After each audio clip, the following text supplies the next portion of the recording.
या नववर्षामध्ये आपण 2 संकल्प करूया. एक म्हणजे आपल्या संपर्कामध्ये जे जे येतील त्यांना आपल्या वागण्यातून, आपल्या बोलण्यातून आपण सुखी करण्याचा प्रयत्न करूया. आता दुसरा संकल्प, तो थोडासा कठीण आहे. काय आहे, दुसऱ्यांच्या यशाने, दुसऱ्यांच्या प्रगतीने आपल्याला मनापासून आनंद व्हायला पाहिजे.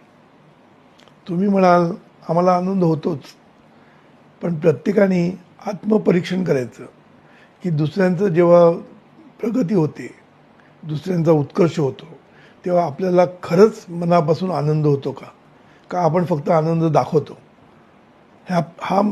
हे आत्मपरीक्षण प्रत्येकाने करावं.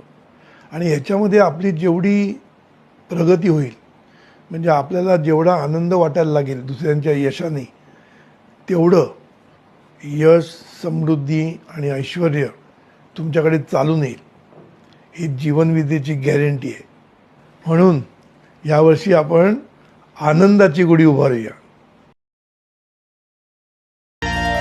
गुढी पाडव्याचा सण आता उभारा रे, गुढी पाडव्याचा सण आता